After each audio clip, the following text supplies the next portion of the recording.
Olá a todos e todas, para mim é uma alegria muito grande estar aqui com vocês, né? E hoje nós vamos discutir na disciplina de História da Educação Brasileira alguns elementos da história da educação em Goiás. Para essa discussão de hoje, nós contamos com a presença das professoras Diane Valdez, das professoras Alessandra Oliveira Santos, Tatiana Salles Fabianos Ribeiro, Keides Batista Vicente, e é um prazer muito grande estar aqui com vocês. Eu começo agradecendo, né, ao CriaLab, Laboratório de Pesquisas Criativas e Inovação em Audiovisual, da Universidade Estadual de Goiás, ao Grupo de Estudos e Pesquisas em História da Educação, da Faculdade de Educação da UFG, que, por sua vez, é coordenado pela professora Diane Valdez, e essa é uma atividade da disciplina de História da Educação Brasileira do CEAR, né, do Centro de Ensino e Aprendizagem em Rede da Universidade do Estado de Goiás. É uma honra muito grande falar e discutir um tema tão importante, uma vez que essa necessidade ela se constituiu no processo de percebermos que não tem tanto material e produções audiovisuais sobre o tema da história da educação em Goiás.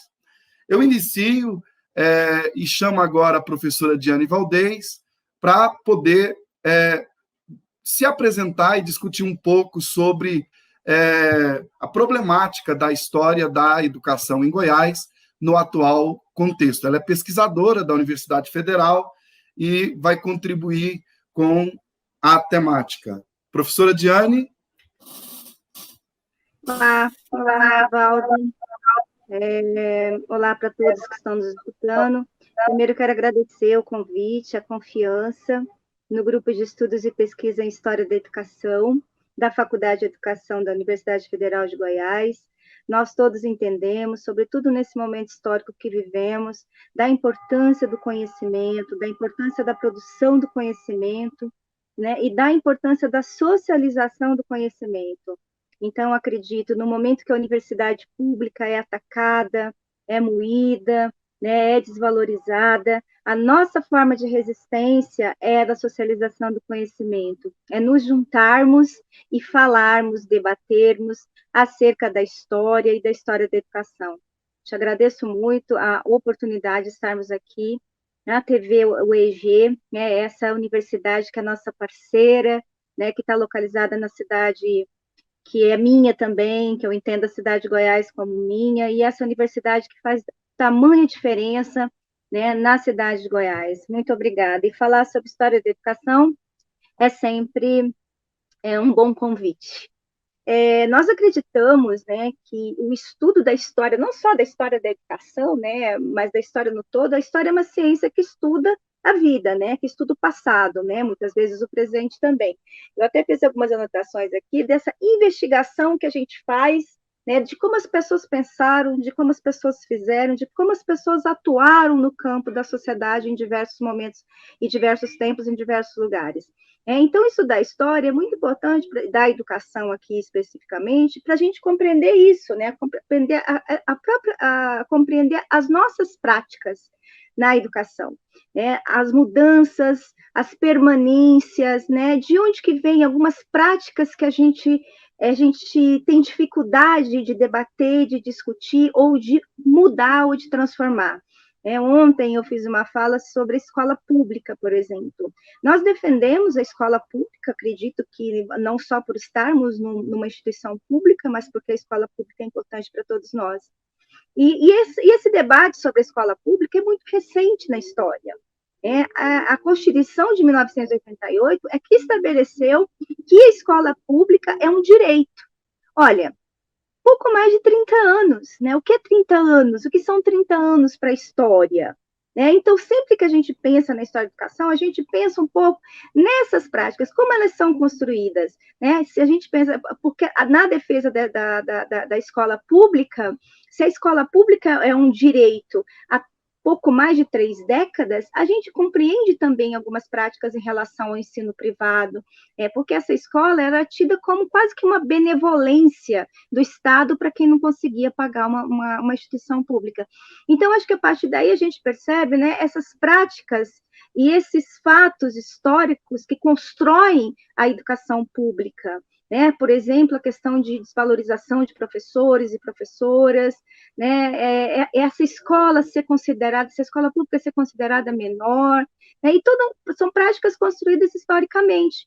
Então, é muito importante que a gente conheça a história da educação, conheça a história da educação regional, porque nós temos particularidades, né? Goiás é uma região, é um estado que, aparentemente, se a gente for contar pelo tempo, né, nós temos 2 séculos a menos, né, do que outras províncias ou outras capitanias da época, nós somos do século XVIII, né, então isso tudo tem que ser levado em conta quando a gente olha para a história da educação, quando a gente fala assim, mas em Goiás não tinha escola, não tinha professor, não tinha ensino, né, mas a gente tem que ver o contexto regional também. Obviamente que esse contexto tem que ser inserido no Brasil. Então, muito obrigada pela oportunidade e vamos para a prosa sobre a história da educação em Goiás. Foi muito bom ouvir você falar da história e fazer a defesa da escola pública, laica, né, e universal para todos os humanos, como um direito, como sujeitos portadores de direitos. Né? E agora nós vamos ouvir, com o tema do Liceu de Goiás, a Alessandra Oliveira Santos, que faz uma revisão historiográfica e discute sobre o ofício dos professores. É com você, Alessandra? Olá, Rosivaldo. Boa tarde. Boa tarde às minhas colegas do Grupo de Estudos e Pesquisa em História da Educação. É um prazer ter recebido esse convite e um prazer maior ainda abrir possibilidades da gente estar conversando e debatendo sobre o campo da história da educação e sobre como esse campo vem se constituindo aqui em Goiás, né, numa relação também com os outros estados, as outras regiões, e colocar em evidência as nossas pesquisas, as nossas conversas, para poder ir ampliando também as possibilidades de que outras pesquisas surjam a partir de debates iniciados, né? Eu estou no programa de pós-graduação em educação da Faculdade de Educação desde o mestrado. A possibilidade de pesquisar o Liceu de Goiás em um recorte temporal que é dos 800, principalmente a disciplina ofertada na época da educação brasileira, ofertada pela professora Diane Valdez, que me orientou durante esse período de pesquisa. E naquele momento, durante as aulas, com as leituras, as conversas, a gente já percebia que existia um campo muito fértil de pesquisa sobre o liceu, a instrução secundária, num recorte temporal que até então tem sido pouco pesquisado, mas também tem sido aberta para novas pesquisas que a gente chama dos 800, né? No caso da minha pesquisa, a segunda metade do século XIX, então, desde a fundação do Liceu. E essa questão da gente abrir para as pesquisas tem muito a ver também com algo que a gente vai apreendendo no campo, que é um entendimento de métodos, de pesquisa com fontes. E naquele momento, a gente percebeu que haveria uma possibilidade de uma revisão historiográfica, principalmente com uma obra que é referência na história da educação goiana, que é a história da instrução pública do professor Genesco Bretas, que faz um trabalho muito bacana, é uma referência que precisa de ser pensada, lida, debatida e confrontada. E foi isso que nós fizemos. Recorremos às mesmas fontes que o professor Bretas já havia pesquisado em outro momento, mas que com uma capacidade da gente poder ler essas fontes, colocando-as num tempo e num espaço que também precisava de ser revisto, para a gente não correr o risco, enquanto historiadores, de perder o movimento da história e acabar julgando um tempo, um lugar e uma instituição a partir dos nossos conceitos, né? E com isso acabar sendo anacrônicos. Então, eu pesquiso o Liceu em um tempo, em um espaço ainda que não havia sido pesquisado até então, e essa pesquisa do mestrado confrontada fez com que a gente reconhecesse que naquele momento houve uma série de debates e de discussões a respeito da instrução pública goiana. É tanto que as fontes pesquisadas naquele momento também abriram possibilidades para que mais tarde pudesse apresentar uma outra proposta de pesquisa que, desse momento, analisaria os sujeitos que ocuparam o ofício de ser professores no Liceu de Goiás. Então, é um pouco isso o movimento que eu faço nessas pesquisas, né? A pesquisa de doutorado ainda em andamento, e num constante diálogo que é proporcionado pelo grupo de estudos, né? Pelo nosso grupo de estudos, um grupo fértil que pesquisa diversas fontes, são diversos objetos de estudo, e com isso nós vamos aprendendo juntas, apreendendo juntas, em Goiás e com o restante do país.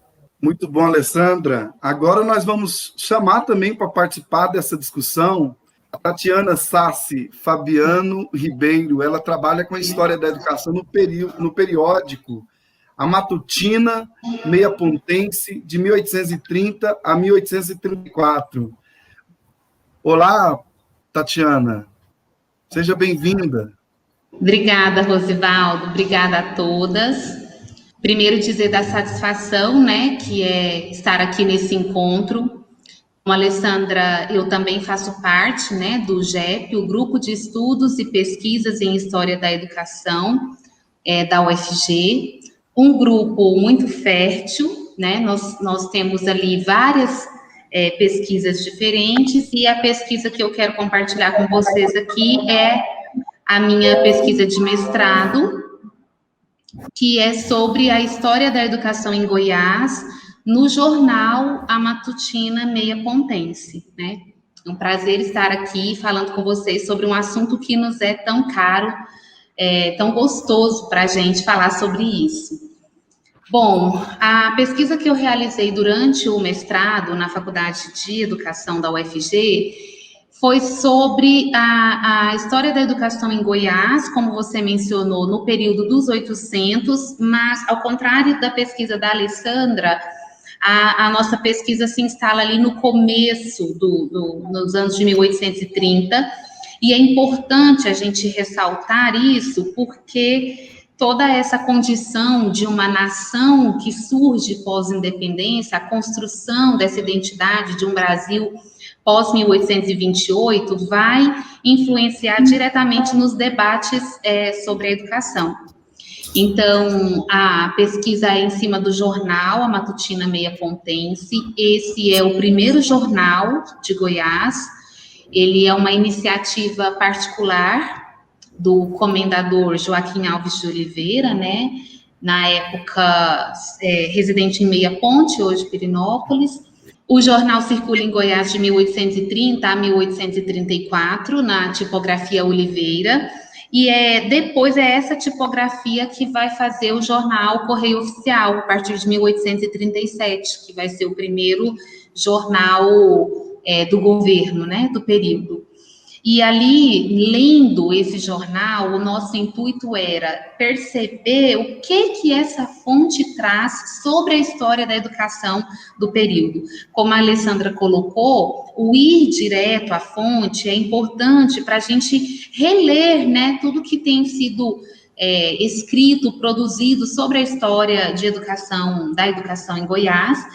E na Matutina Meia Pontense, que não era um periódico pedagógico, né, de cunho pedagógico, mas ele trazia ali um apanhado de extratos de discussões da Câmara, inclusive na corte, recortes de outros jornais, a gente vai sentindo como que a educação era colocada para os homens por trás daquele jornal, né? A gente precisa ter o cuidado, quando fazemos essa leitura da fonte, de entender que não é aquilo que estava no jornal, não é necessariamente aquilo que representa toda a população, mas tem ali um jogo de interesses em colocar aquilo no jornal.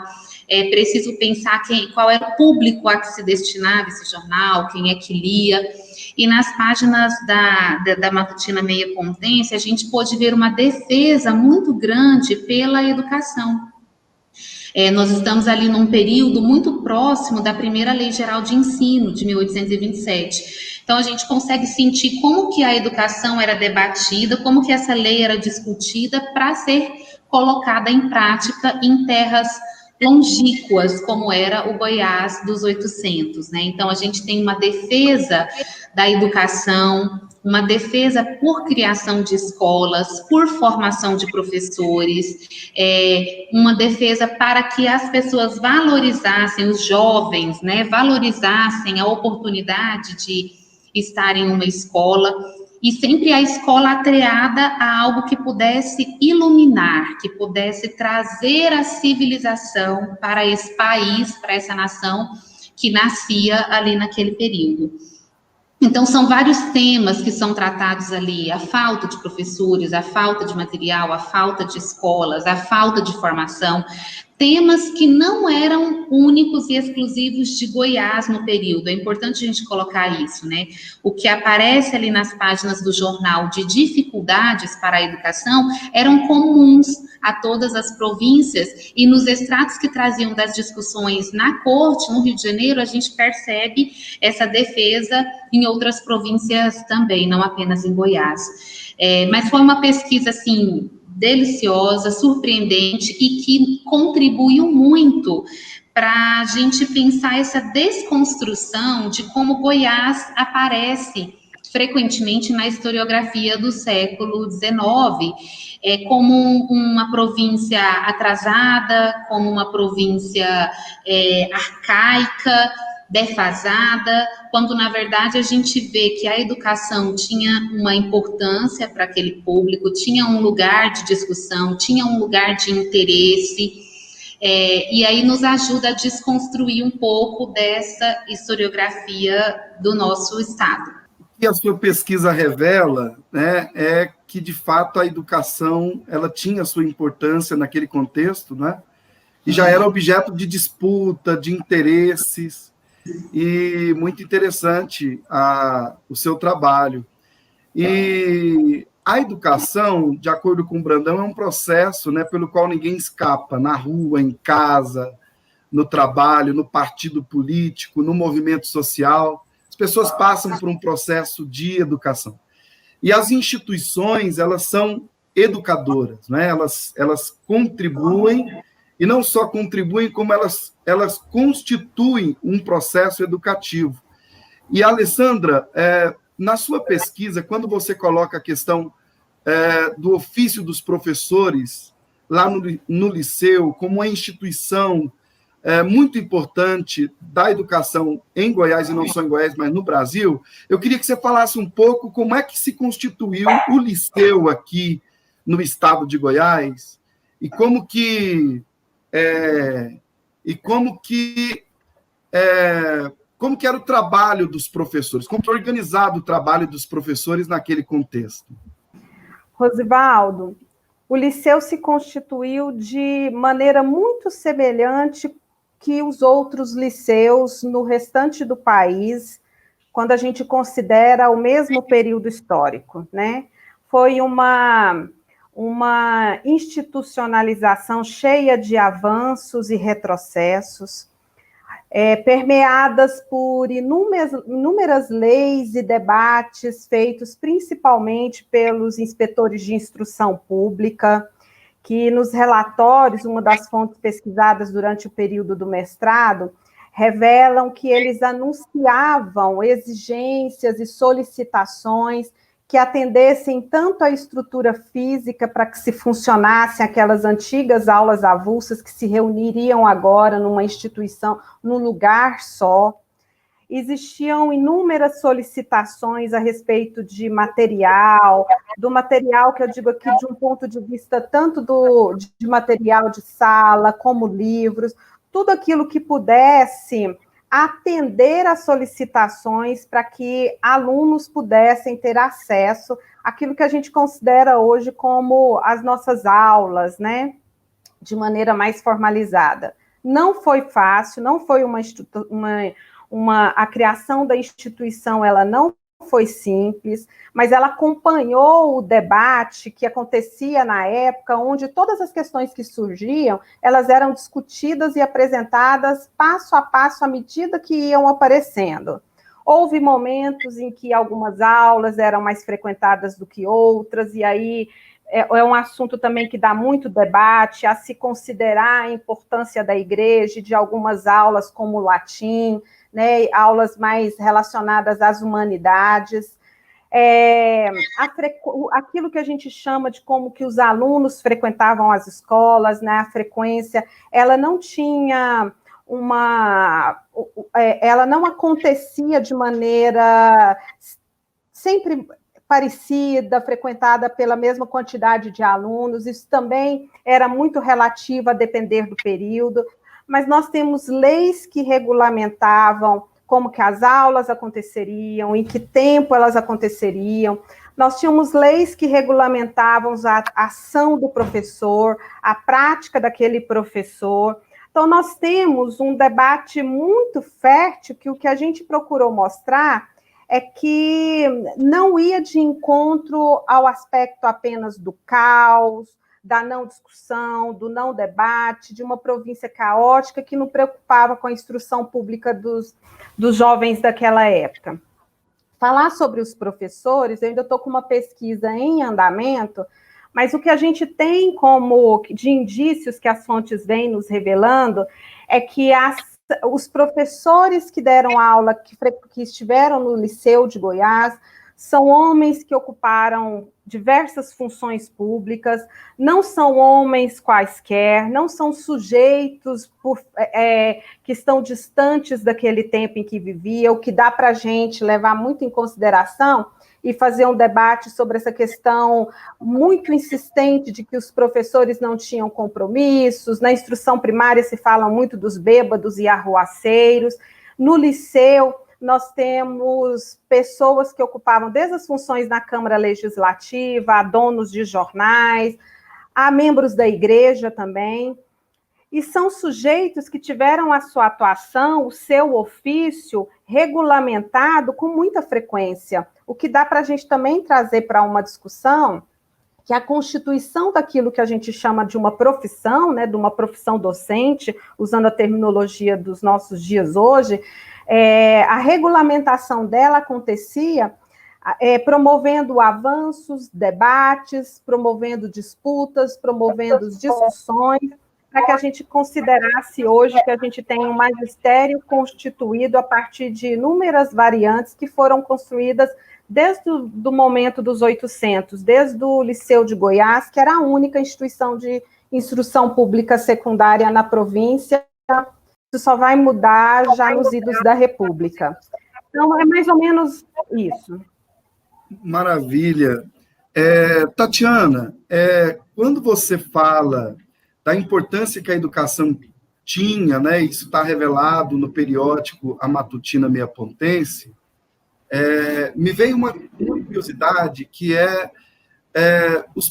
como é que haviam processos organizativos dos professores, eles tinham espaço para escrever nesse jornal, como é que, eu não conheço esse periódico, mas como é que é a educação? Qual é a concepção de educação que está revelado nesse periódico, e como que os professores, se eles participavam em algum momento de algum processo de escrita e de produção dele? Isso tem registro? Aparece de uma forma indireta, né? Você fez um comentário antes da pergunta da Alessandra sobre as instituições formativas, né? A imprensa, principalmente para aquele período, era uma instituição, e o é até hoje, muito formativa.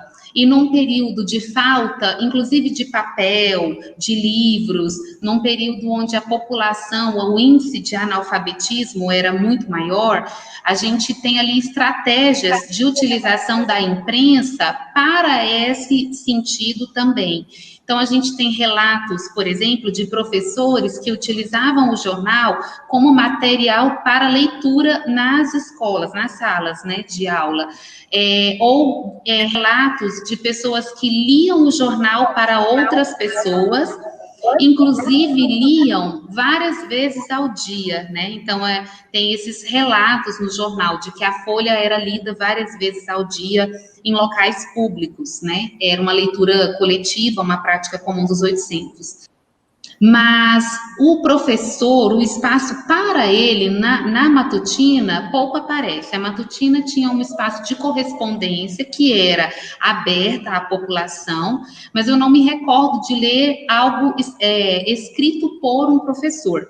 O que aparecia muitas vezes, a fala do professor, era num extrato de uma reunião da Câmara, onde se discutia alguma queixa trazida por um professor, ou muitos dos presentes ali eram professores, né? Então, eles relatavam, por exemplo, de professores que abriram uma aula pública na biblioteca de Meia Ponte, ou de um professor que questiona a abolição do castigo nas aulas.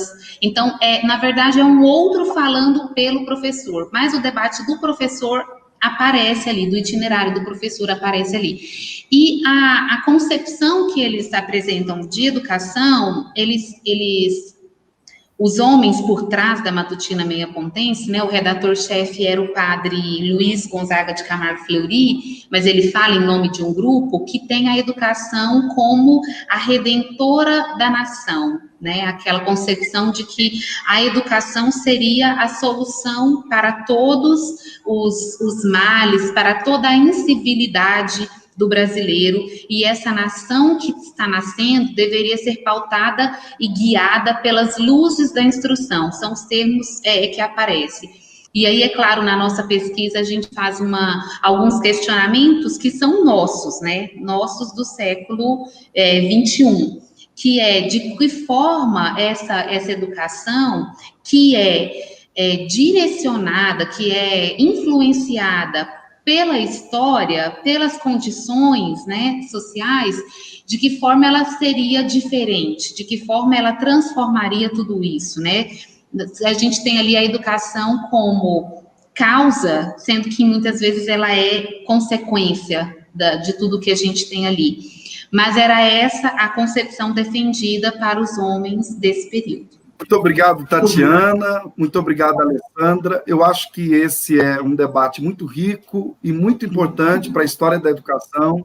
Aliás, o que nós vivemos no atual contexto é resultado de um processo de luta, né, constante dos trabalhadores e dos filhos dos trabalhadores pela democratização da educação pública, né? E, com certeza, as pesquisas de vocês revelam isso, né? Que os professores estavam ali, os estudantes. E nós vamos finalizar esse momento com a promessa, mas a necessidade de nós darmos continuidade a essa discussão. Agradeço imensamente e até mais. Obrigada. E eu agradeço a todos vocês pela presença e pela participação. Até a nossa próxima aula. Um forte abraço.